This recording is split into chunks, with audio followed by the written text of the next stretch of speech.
Hello and welcome. When we are creating our project or a repo in GitLab, we have two options, private and public. Let me click on new project. Here I am going to give name. Let's create a blank project. Here I am going to say test. You can give any name to your repo. Here it is asking me about visibility level. You want private or public? We are already aware about public because we have created it many times. Right now we are going to create private and we want to understand what are the use case of private repo and the differences between public and private repo. Okay, I am going to click on create. Now when you will create this repo, here you will have a lock sign. Okay, other UI will be same, but here it is a lock option over here, which is indicating that you have a private repo. If there is a sign of globe, then it is public repo. Okay, here you have code and build and issues and everything is visible. Okay, so UI it is like the same. The only difference we have is lock sign. Okay, if you have lock sign means it is a private repo. Now let's understand the whole process because UI is same. So what are the main differences? So let me go to the mind map. Here I have a clear differences between public and private. So we have 5 points to consider. First of all, accessibility.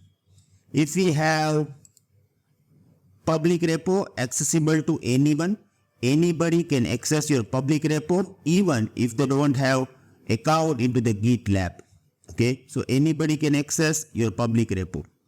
When we talk about private, it is very restricted, explicitly granted permission. You have to give permission to the GitLab user and the user must have GitLab account and then they are able to access this according to the provided permission. Okay. Visibility, code, issue and entire development process are open to public. Okay. So let's say that here we have our code. Here we are actually storing our code. So this code will be visible to everyone. Even issues will be visible to everyone. If you don't know about issue, don't worry. We will discuss about this. But this all tabs will be visible to everyone in case of public subnet.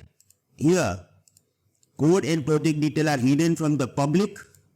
Only visible to team members or a specific collaborator. So you have to decide who can access or who cannot access.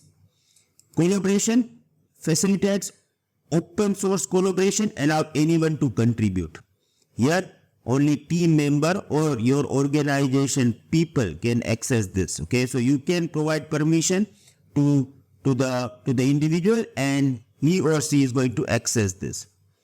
It is open for all, but still while it is a public, GitLab provides robust security features to protect the integrity of the repository. Here we have a proper strong security features along with the privacy to protect sensitive code and data. Nobody can access your code. If you talk about use case. Hello everyone, sorry to disturb you. I am sure you guys are enjoying our GitLab course. If you want full access of this course having 83 videos, you can enroll it from our portal. First 100 students will get special discount. There is some limitation on YouTube. We are unable to give you support. But once you become our community member, our instant support is included, lifetime updation, completion certification, and additionally, weekly lifetime live session with our expert Bhavesh Atal. We want to improve your skills anyhow, so that's why we added 5 projects as well. We are also available on Udemy. Still, you have any doubts, any queries, you can contact me on my personal number. Thank you.